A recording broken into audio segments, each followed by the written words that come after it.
Атамды қашан алып келесіз? Алып келеміз, Құдай қаласа. 10 күннен кейін алып келем деп едіңіз. Бір ай болды ғой. Балам, атаң емделіп жатыр. Емделіп? Санаторияда. Келеді ғой. Санаторияда дейсіз. Ал атам қарттар үйінде екен.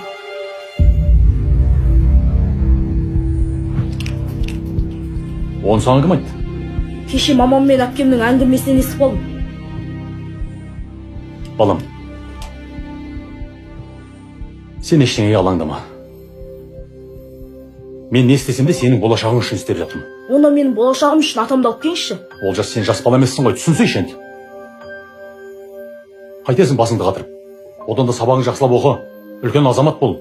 Оң солыңды танитын, әрбір істі ойланып істейтін, әр қадамыңды аңдап басатын жігіт бол. Біз саған үміт артып отырмыз, білесің ғой. Білем, әке. Мен сіздің айтқаныңызды істеп, сізге ұқсап өсіп келем. Бәрекелді. Әкесінің айтқанын істеген ол қор болмайды. Уақыт өте келе сіз де қартаясыз. Әке, сол кезде мен сіздің дәл осы ісіңізді жалғастырып кете берейін бе? Әлде маған басқа жол көрсетесіз бе?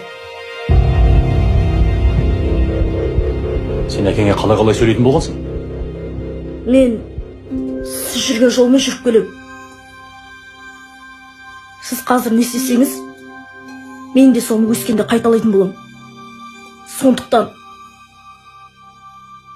әр қадамды мен емес, өзіңіз ойланып басыңыз.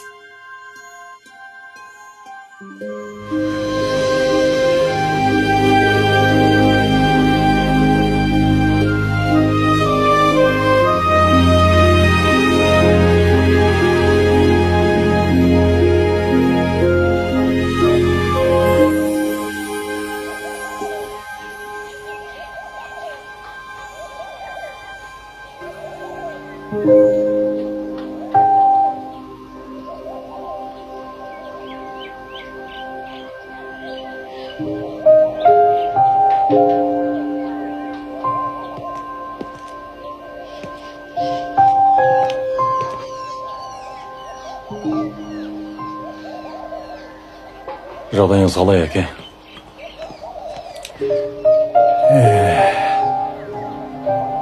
Қарттар үйіндегі адамның жағдайы қандай болушы еді, балам? Әйтеуір өтіп жатқан өмірді. Бізді кешіріңіз, әке. Біз үлкен қателік жасадық. Қателеспейтін адам болмайын, балам. Сізді алып кетуге келдім.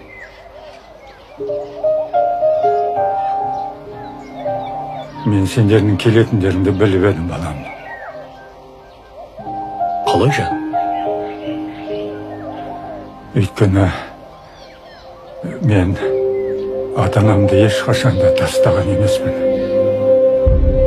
Әке, одан былай сізді ешқашан жалғыз қалдырмаймыз. Уәде берем, әке. Тек бізді кешірсеңіз болды, әке.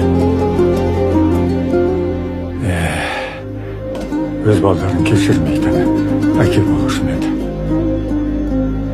Кешірдім. Рахмет. Рахмет сізге. Рахмет.